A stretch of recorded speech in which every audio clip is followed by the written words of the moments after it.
That's a very strong blush. It looks very much like I'm flushed. It's the color of real blushing. That's one thing I'll say for it. I look like I'm blushing for real. Because it's that kind of purpley flushed look. And that would be also a really good eyeshadow to look.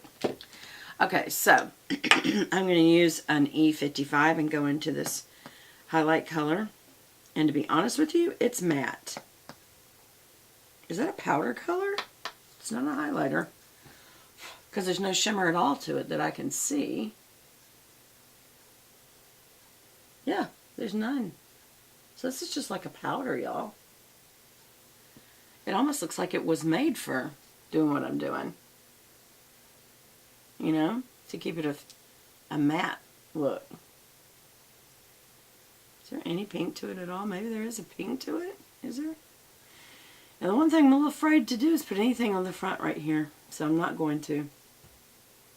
Yeah, we won't be doing that today. Normally I put a highlight on my inner corner, but I'm not going to do that today. Yeah, I'm not going to risk that. There's a little bit of a pink hue to it, don't y'all think? Now, I'll tell you something else. I'm going to keep this, the cellophane, because this would be a good travel palette, because it'd be everything you need in one palette. Alright, so now, and when you travel, I would keep the plastic on it. It keeps it from crumbling.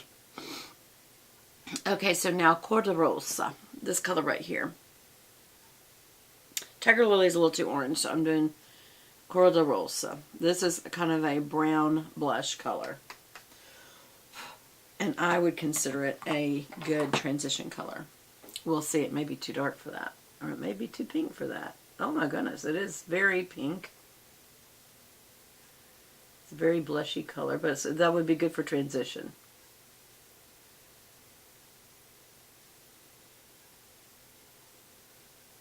There we go. And by transition, I mean making a color right under that very bright brow. See the difference? So that when I put a dark color in the crease, it's not so, oh my gosh, you know? There we go. It's very, very pigmented. Of course, it's not meant to be eyeshadow. So I don't know if that's why. There we go.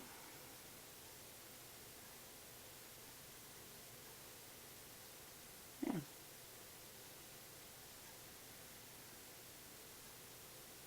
It's a little too dark right there.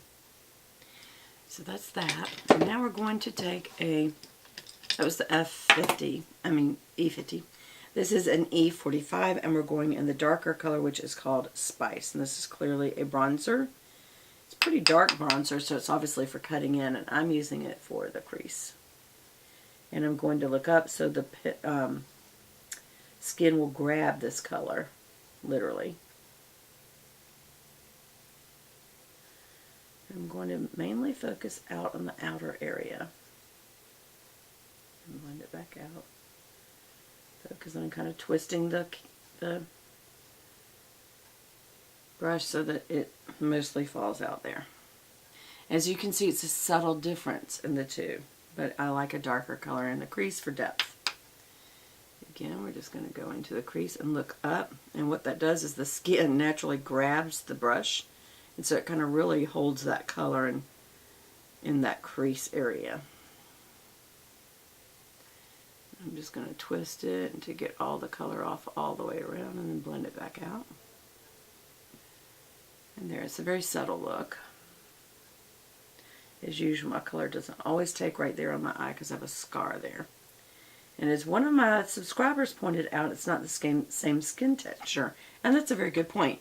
Now, just in case, my doctor said this is like not a spreading thing. It's nerves in the skin. It's not like a skin disease that's transferable. But just in case, I'm going to be wiping off this brush really good and just making sure any of the powders that I got out of there aren't staying in that brush. Okay. Again, it's a nerve issue. So what does that mean? I would guess what that means is it's, I'm using that same dark color. It is stress triggered.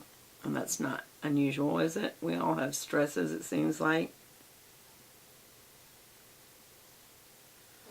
Wow. shows this is a very orangey bronze on my skin. Very. Like almost the color orange. Yeah, not brown. Orange. I mean orange. Wow. You know, it didn't look that way. And it doesn't look that way on the upper lid. It looks more brown. Should I run that through my hairs is the question. It will darken it a little. It will draw the colors together a little.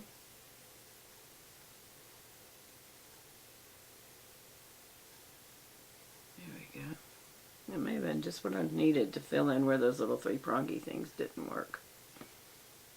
Because it did work a little. It kind of laid a foundation, if you will. Yeah. That is so weird. Y'all, do you see the difference? Like the peach is kind of up there and then this is a brown, but this is like orange. And it's exactly from the same place, except maybe it was on the side a little of the pan. I wouldn't think they make a difference, but I pulled it from right that side versus the whole. So I don't know, that's kind of weird because that does not look orange. What's the name of it? Tiger Lily. No, that was Spiced, I think. Yeah, Spiced. And it's looking to be, I don't know, I guess it does have a little bit of orange to it, but I mean, this is really prominent. Oh well. It definitely wouldn't have been the blush I put with it, but it's working. I would say you definitely could get a full face out of this. I just did. And I don't really need anything else. So, I mean, except for what I'm obviously going to do, which is my limers. And I am going to blend that out a little bit. Where's my blending brush? Just because. It's just, there we go. Anyway, what I was saying about this skin reaction is to nerves, it's not a spreadable contagious disease. So don't think, oh my gosh, she's getting it all on her brush and she's going to transfer it to other people. No. That's not how it works. It's nerve endings that are irritated and they pop up and cause a reaction in the skin. And it lives in your body. It doesn't, you're never cured of it. It just lives in your body. And, which is interesting that so many things do that your body just fights off. It's amazing we have a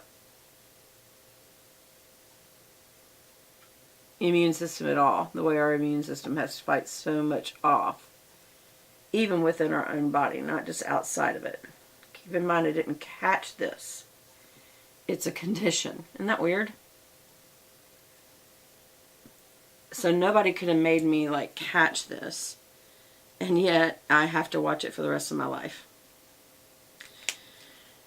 And there's certain things like that you deal with in life, you know, kind of once it's hit you, it's going to affect you for life. And it's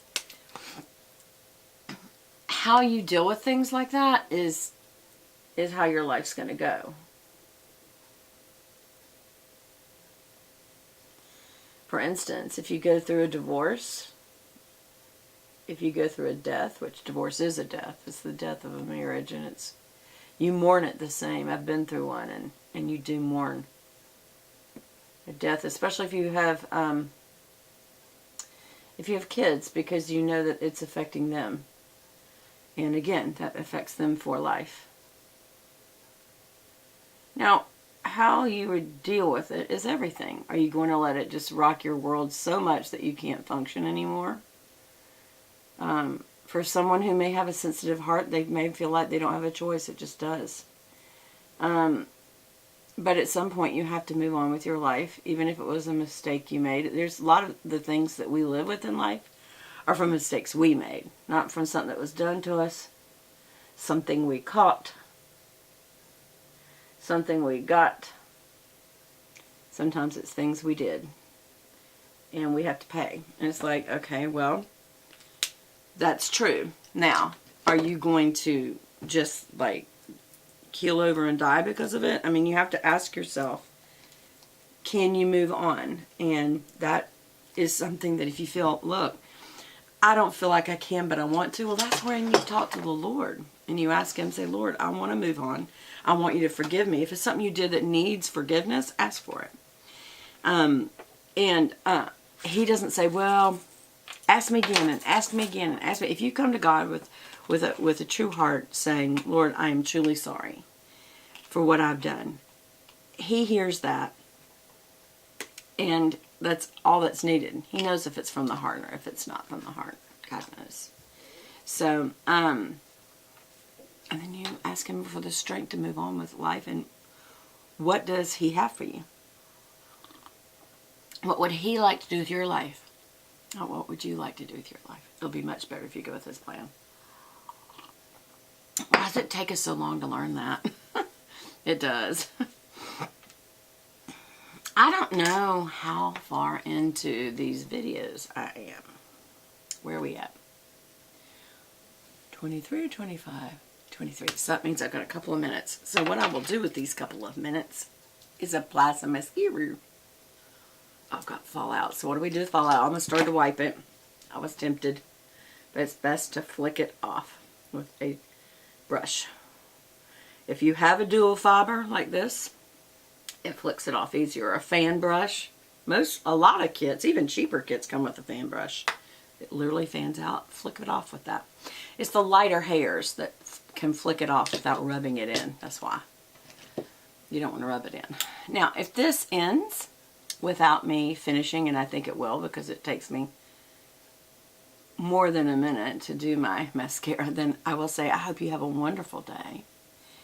And just sometimes look up and thank the one who gave it to you, huh? I'm going to go about my business and I'm going to do my mascara.